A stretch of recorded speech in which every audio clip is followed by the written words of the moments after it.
आज की जो कहानी है वो एक ऐसे बस सफ़र की है जो कि पूरी दुनिया में इसे रूट नंबर 375 के नाम से जाना जाता है। और उस रात उस बस के साथ जो भी घटना हुई वो आज 27 साल बाद भी एक राज है। वहाँ के लोग आज भी रूट नंबर 375 पर सफ़र करने से बचते हैं। इस घटना में कितनी सच्चाई है ये तो नहीं पता, लेकिन चीनी मीडिया के कई सारे वेबसाइट और बीजिंग पुलिस के जांच में आज भी यह घटना एक रहस्य है।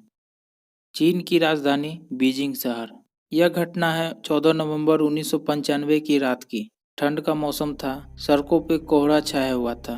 चीन की राजधानी बीजिंग से युआंगमिंग हुआंग बस टर्मिनल से उस रात एक बस रूट नंबर 375 के लिए निकलती है। वो बस उस रात की आखिरी बस थी और इस बस का आखिरी स्टॉपेज था सियांगसैंग, जिसे फेरीगेंट हिल्स के नाम से भी जानते हैं।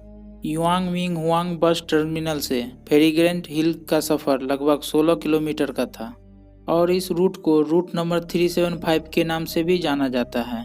जब बस टर्मिनल से बस निकली थी तब बस में 8 से 10 यात्री थे, लेकिन बस जब अपने आखिरी सफर पर पहुंच रही थी सारे यात्री अपने अपने स्टॉपेज पे उतर गए। फेरीग्रेंट हिल से 7 स्टॉपेज पहले ही बस पूरी तरह से खाली हो गई। अब बस में एक लेडी कंडक्टर और ड्राइवर बच गए। फिर आगे जाके वो बस समर पैलेस के बस स्टॉप पर रुकती है। यहाँ पर एक बूढ़ी महिला, एक 19 साल का लड़का और एक यंग कपल चढ़ता है। यंग कपल ड्राइवर के पीछे वाले सीट पे जाकर बैठ जाता है और वो जो लड़का था वो लड़का गेट के बगल वाले सीट पे जाके बैठ जाता है और वो बूढ़ी महिला उस लड़के के ठीक पीछे वाली सीट पे जाके बैठ जाती है। बस में अब कुल 6 लोग थे, 4 यात्री और 2 बस कर्मी। बस दोबारा से अपनी मंजिल की ओर चल पड़ती है और बस के अंदर का माहौल बिल्कुल ही शांत है। बस जिस रास्ते से होकर जा रही थी उस रास्ते पर कहीं भी कोई भी इंसान नजर नहीं आ रहा था। ठंड का मौसम था तो बाहर घना कोहरा भी हो रखा था। लगभग 4 स्टॉपेज गुजरने के बाद बस ड्राइवर को 2 लोग सड़क किनारे खड़े नजर आए। ये देखकर पहले तो बस ड्राइवर ने ये सोचा कि बस को नहीं रोकूंगा, क्योंकि वो जहाँ खड़े थे वहाँ कोई बस स्टॉपेज भी नहीं था। कंडक्टर महिला ने कहा कि यह बस इस रूट की आखिरी बस है और उन्हें कोई दूसरा बस नहीं मिलने वाला। महिला कंडक्टर के समझाने पे बस ड्राइवर ने बस को रोक दिया। बस रुकते ही वो 2 लोग बस के पिछले दरवाजे से अंदर दाखिल होते हैं।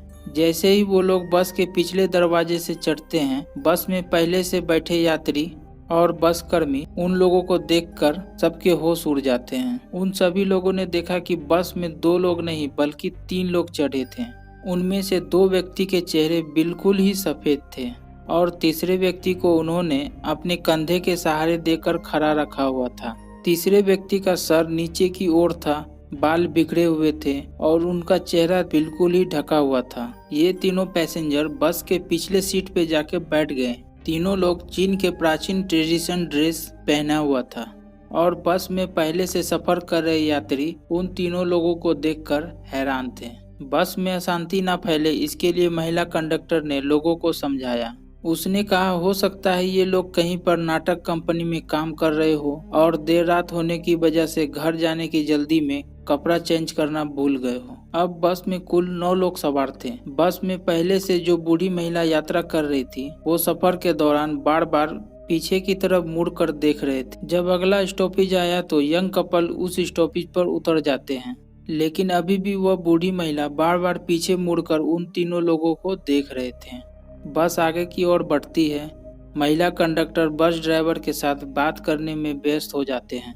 बूढ़ी महिला के आगे बैठा लड़का बस की खिड़की से बाहर का नजारा देखने में व्यस्त था। करीब 2-3 किलोमीटर ऐसे ही आगे जाने के बाद बूढ़ी महिला जोर से चिल्लाती है और अपने आगे बैठे हुए लड़के को एक तमाचा लगाते हुए कहती है, तुमने मेरा पर्स चुराया है। और वो बूढ़ी महिला बस में हंगामा करना शुरू कर देती है। यह सब सुनकर महिला कंडक्टर बूढ़ी महिला की ओर आती है और कहती है, आपका पर्स इसने नहीं चुराया, ये तो आपके आगे बैठा हुआ है।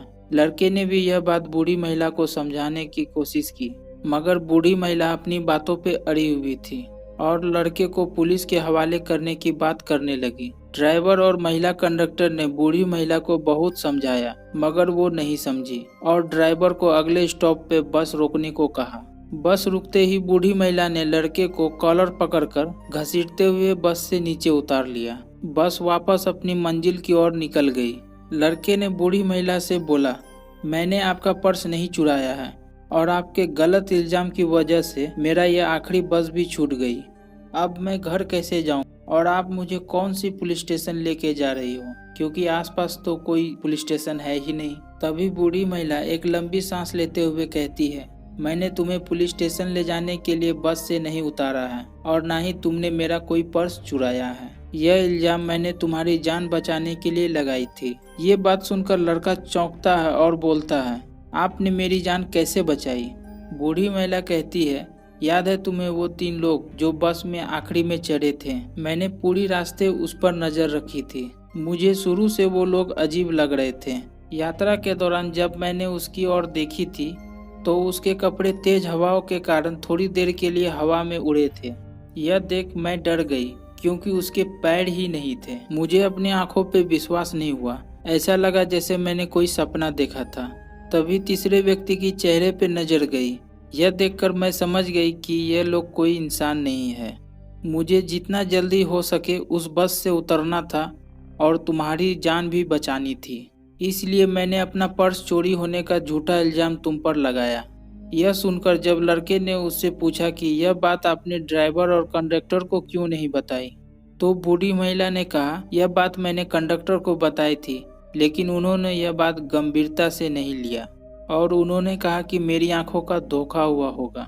इसके बाद बूढ़ी महिला और वो लड़का तुरंत पुलिस स्टेशन जाता है और पुलिस कर्मी को अपने साथ हुई सारी घटना के बारे में बताता है। पुलिस वाले उस लड़के और बूढ़ी महिला की नाम, पता, एड्रेस लिख लेती है और लड़के से कहती है, इस तरह की कोई बात होती है तो हम कार्रवाई जरूर करेंगे। फिलहाल आप लोग घर जाओ। बूढ़ी महिला और वो लड़का अपने अपने घर के लिए निकल जाते हैं। अगले दिन सुबह 15 नवंबर को पुलिस वाले को यह खबर मिलती है कि बस डिपो से जो रात में बस निकली थी, फेरीग्रांट हिल तक जाने वाली रूट की बस अपने निर्धारित बस स्टॉप पर पहुंची ही नहीं। पुलिस को यह सूचना मिलने के बाद यह समझ आ गया था कि कल रात उस बूढ़ी महिला और लड़के ने जो कहा था वो सच है। तुरंत पुलिस बूढ़ी महिला और लड़के को थाने बुलाती है और डिटेल में सारी बातें पूछती है। देखते ही देखते चीन के बीजिंग शहर में यह खबर आग की तरह फैल जाती है। पुलिस के काफी छानबीन करने के बाद भी उस बस की कोई जानकारी नहीं मिलती है। यहाँ तक कि पुलिस वाले ने उस रूट के आखिरी सीसीटीवी को खंगाला, लेकिन उससे भी कोई जानकारी नहीं मिली। हालांकि सीसीटीवी उस वक्त एक नई चीज थी। फिर अचानक 16 नवंबर को पुलिस को यह जानकारी मिलती है कि रूट नंबर 375 का एक बस एक्सीडेंट होके नदी में गिरी हुई है। पुलिस क्रेन की मदद से उस बस को नदी से बाहर निकालती है। पुलिस को वह बस फेरीग्रांट हिल से करीब 100 किलोमीटर दूर नदी में मिली। बस से कुल 5 लाशें मिलती हैं, जिसमें एक महिला कंडक्टर और दूसरा बस ड्राइवर होता है। उन दोनों लाशों को देखकर ये तो पता चल रहा था कि ये दोनों लाश 2-3 दिन पुराने हैं, लेकिन चौंकाने वाली बात यह थी कि बाकी की जो 3 लाश मिली वो इतने सड़ चुके थे कि उसमें से बदबू आ रही थी। उन लाशों को देखकर ऐसा लग रहा था ये लाशें लगभग 2-3 महीने पुराने हैं। अभी तो इससे भी बड़े चौंकाने वाली बातों का खुलासा होना था। पुलिस वाले ने बस डिपो से जब संपर्क किया तो उन्होंने बताया इस बस में इतनी फ्यूल थी ही नहीं कि ये फेरीग्रांट हिल से 100 किलोमीटर आगे जा सके, क्योंकि यह बस सरकारी थी और हर बस में रूट के हिसाब से फ्यूल भरा जाता था। तो इस बस के 100 किलोमीटर चलने की कोई संभावना है ही नहीं। अब इस बात की जांच करने के लिए पुलिस वालों ने बस के फ्यूल टैंक को खुलवाया, लेकिन फ्यूल टैंक के अंदर डीजल की जगह ताजे खून भरे हुए थे। पुलिस वाले ने कई दिनों तक इस केस की जांच की, कई सारे सीसीटीवी को खंगाला, लेकिन वो लोग कोई भी फाइनल डिसीजन तक नहीं पहुंच पा रहे थे। यह घटना 1995 की सबसे बड़ी घटना थी और इस घटना को ग्लोबल टाइम के अखबारों ने अपने फ्रंट पेज पे जगह दी। आज वक्त बदल चुके हैं, दशक बदल चुकी है, लेकिन सवाल आज भी वही है कि आखिर कौन थे वो 3 लोग? क्या वो इंसान थे या फिर वो कोई भूत थे? और सबसे बड़ा सवाल, क्या वो बस खून से चल रही थी? ऐसे कई सारे सवाल हैं जो आज भी राज हैं। आपको क्या लगता है नीचे कमेंट में जरूर बताएं। क्या इस घटना में थोड़ी सी भी सच्चाई है? क्या वो बूढ़ी महिला और लड़के जो कह रहे थे सच था? ऐसे कई सारे सवाल हैं। वीडियो पसंद आया तो वीडियो को लाइक जरूर करें और चैनल पर पहली बार आए हैं तो चैनल को सब्सक्राइब जरूर करें।